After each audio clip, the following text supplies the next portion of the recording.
I bow to the Almighty in my mind, speech and body. Vanakkam, a quick recap. We are learning the எழுத்துக்கள் of the Tamil language. The எழுத்துக்கள் are classified into முதல் எழுத்துக்கள் or the foundation letters and the சார்பு எழுத்துக்கள் or the dependent letters. The முதல் எழுத்துக்கள் are further divided into உயிர் எழுத்துக்கள் or the life letters and the மெய் எழுத்துக்கள் or the body letters. I understand I am repeating this information again and again, but this will help us to get this recorded permanently in our minds, and there's no way we can forget this. So we have completed all of the 30 முதல் எழுத்துக்கள், that is the 12 உயிர் எழுத்துக்கள் and the 18 மெய் எழுத்துக்கள், and today we will start with the சார்பு எழுத்துக்கள் or the dependent letters. Now we have already seen what the சார்பு எழுத்து means and how many types of சார்பு எழுத்துக்கள் are there. But just to refresh our memory, we will go over the basics of சார்பு எழுத்துக்கள். சார்பு means dependent. The சார்பு எழுத்துக்கள் are dependent on the முதல் எழுத்துக்கள் and they are born from a combination of the முதல் எழுத்துக்கள். There are a total of 369 சார்பு எழுத்துக்கள் classified into 10 different types. But here we will learn only two types, namely the உயிர் மெய் எழுத்துக்கள் and the ஆயுத எழுத்து. We will be learning all of the 216 உயிர் மெய் எழுத்துக்கள் and one ஆயுத எழுத்து. Today we will start with the உயிர் மெய் எழுத்துக்கள். The உயிர் மெய் எழுத்துக்கள் are so called because they are born by combining the 12 உயிர் எழுத்துக்கள் and the 18 மெய் எழுத்துக்கள். So 12 times 18 is 216, and that is the total number of the உயிர் மெய் எழுத்துக்கள். If you can recall, in the beginning of our lessons on உயிர் எழுத்துக்கள், I had mentioned that there is a reason why we call the உயிர் எழுத்துக்கள் as உயிர் or life எழுத்துக்கள் and the மெய் எழுத்துக்கள் as மெய் or body எழுத்துக்கள், and we will explore the reasons now. Let us observe ourselves. I am Mohana. I have this body and there is life in this body. I hope we can differentiate between the two, the life and the body. They are not the same. We understand body, but what is life? To keep things simple, when I die, something leaves this body. That something is what I am referring to as life. So when life leaves this body, this will be referred to as the dead body. Only because of the presence of life, I call this as Mohana, and I, which is a combination of life and body, am able to move, eat, talk, breathe, teach. So all the living things around us have life and body. Now when we observe all forms of life around us, we can come to certain conclusions. Number one, we cannot see life with our eyes, but we can definitely tell whether there is life in a body or not. How? When the body breathes, moves, grows and goes about its functions, we understand that there is life in it. So we cannot see life, but we can sense its presence. Number two, without life the body cannot function, and that's something we all know. The dead body has no function. Number three, without the body, the life can carry on its function. Now this idea will be a little difficult to digest now, but when we read the main Nool, we will have a better understanding of how this is possible. Those books, the main Nool, deals with the journey of life through different bodies and how it reaches its final destination. For now, it is enough if we understand that the life can carry on with its job even without the body. Tamil ancestors applied these observations in creating the language. Uyir means life.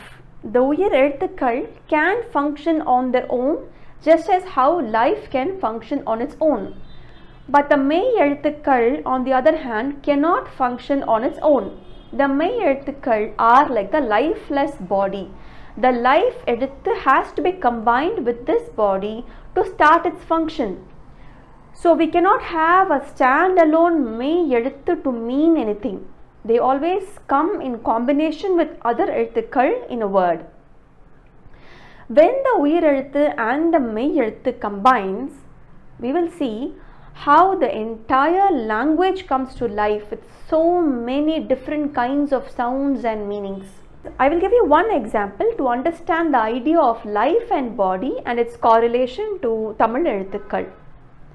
The first உயிர் எழுத்து is A and the first மெய் எழுத்து is ik. Now when we combine the ik and A, we get the உயிர்மெய் எழுத்து ka. This is called as ka. Ik plus A is ka.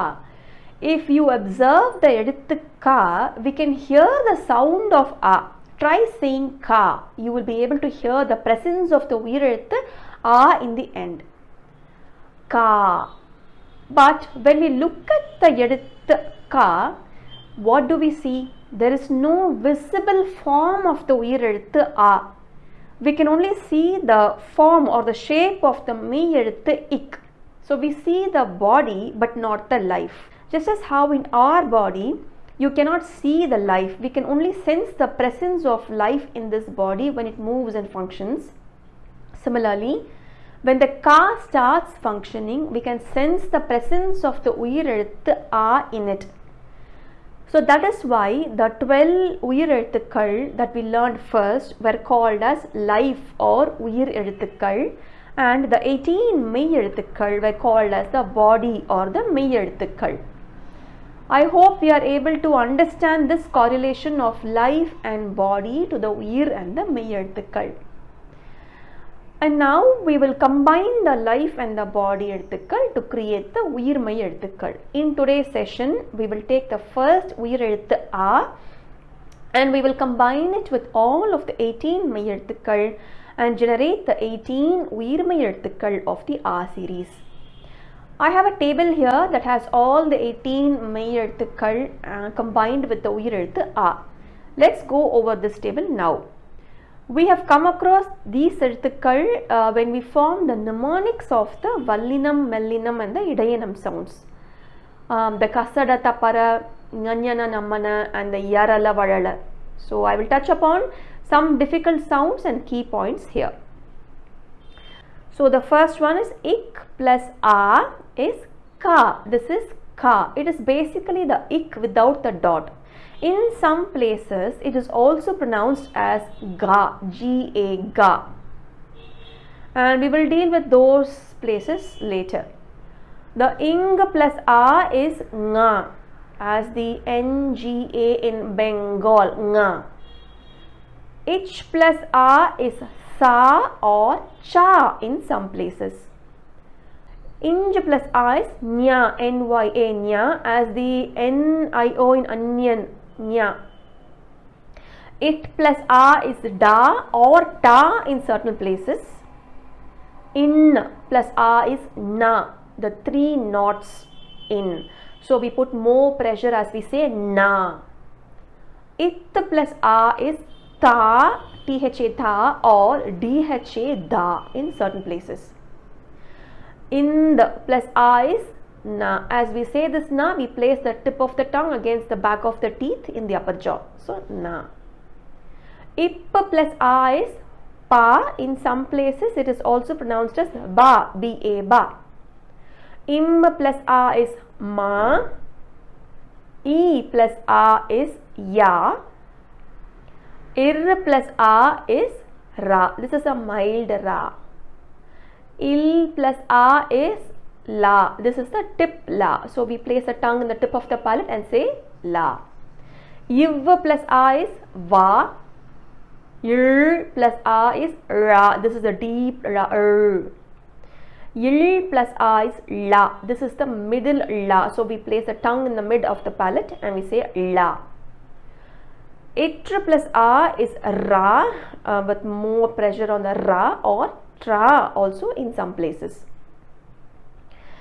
In plus A is na. This is a 2 knotted in, so we say the na gently, na. As you can see, the vallina எழுத்துக்கள் ka, sa, da, ta, pa, ra have an alternate sound in the above table. Now there are rules for the usage of the alternate sound, but let's not worry too much about it now. As we begin to read the words, the correct usage will become clearer. For now, let us just focus on learning the sound associated with the symbol. If we are thorough in identifying and writing the மெய் எழுத்துக்கள், the உயிர்மெய் எழுத்துக்கள் of the R series is very easy, as we are simply removing the dot from the மெய் எழுத்துக்கள். Okay, so now that we have seen the உயிர் எழுத்துக்கள் and the மெய் எழுத்துக்கள் and the R series of the உயிர்மெய் எழுத்துக்கள், let us start building our vocabulary or the Nigandu. We know what எழுத்து means. எழுத்து means a single letter. When a meaning is attached to a letter or a group of letters, it is called as a word. For example, the group of letters CAT refers to the animal cat, so it is a word. What about XPJ? It has no meaning, so we don't call that as a word. Similarly, in Tamil, a single letter or a group of letters that give a meaning is called as mori, mori or sol. Sol is singular and sorkal is plural. In some places it is also called as chorkal or sorkal. Going forward, I will use the word sol and sorkal to refer to word or words, just to make us familiar with the usage of these words. Just as how in English we have a single standalone letter I to mean the first person pronoun, in Tamil also there are 42 single எழுத்துக்கள் that give a meaning, and these are called as ஓர் எழுத்து ஒரு மொழி, which translates to single letter with a meaning. ஓர் எழுத்து ஒரு மொழி. There are 42 letters that give a meaning, standalone letters. For example, in the உயிரெழுத்துக்கள் series, the நெடில் ஆ means a cow, but the குறில் எழுத்து ஆ does not have a meaning. So the நெடில் ஆ is called as ஓர் எழுத்து ஒரு மொழி, but the குறில் ஆ is not ஓர் எழுத்து ஒரு மொழி because as a standalone letter it does not give any meaning. We can have 2-letter words, 3-letter words and 4-letter words and so on. The maximum number of letters in a Tamil word is only 7.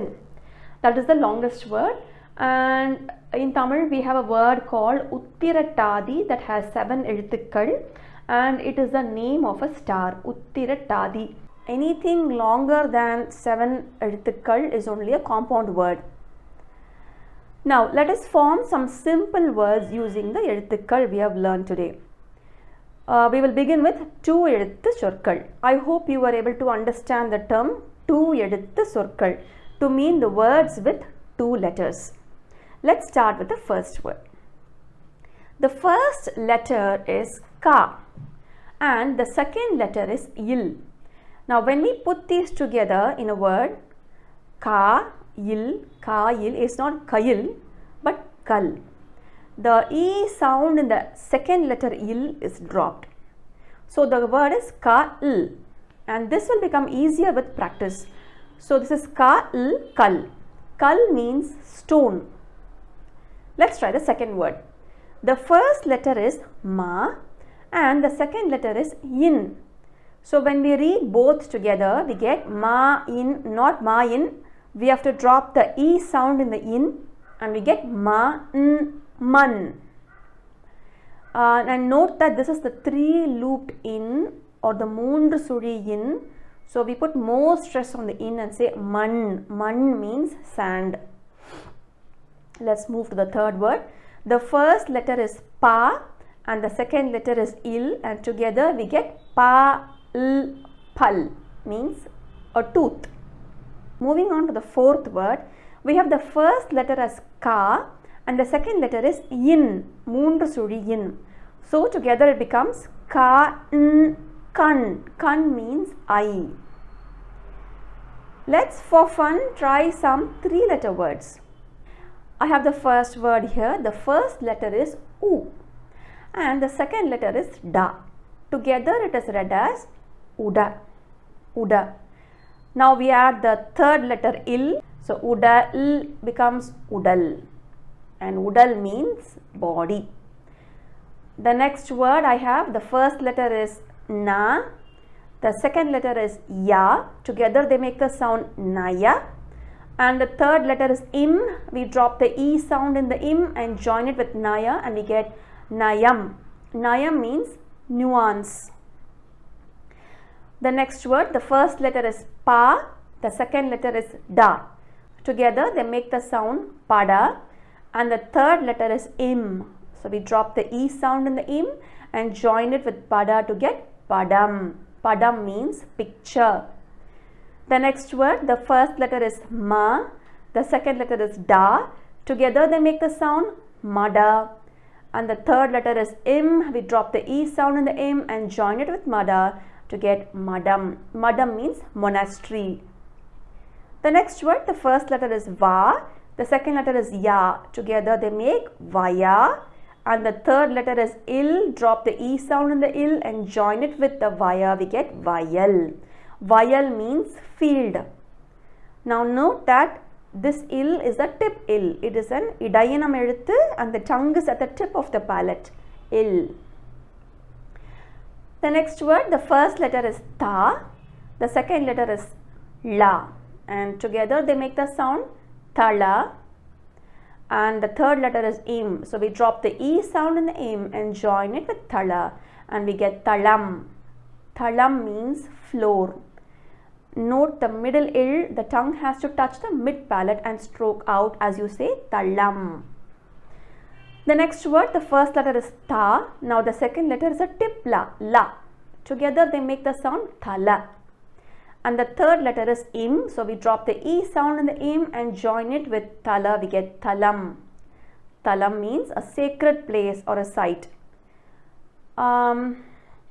Let's move to the next word. The next word, the first letter is ma and the second letter is na.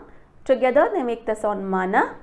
The third letter is im and we get mana, im, manam. Manam means mind.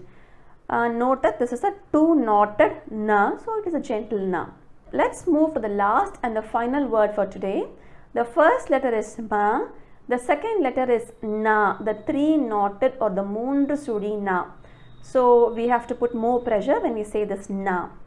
Together the first and the second letters together gets mana, and the third letter is im, so we drop the e sound in the im and join it with the mana and we get manam. Manam means fragrance. So today we have made a jump to reading the words. As we learn more eluthukkal, we can keep building our nigandu or the vocabulary, and we will slowly move to reading the 4 and 5 letter words as well. I encourage you to practice reading and writing these chorkal. And with this we'll finish off here, and I will see you all in the next video. Thank you. Nandri Vanakkam.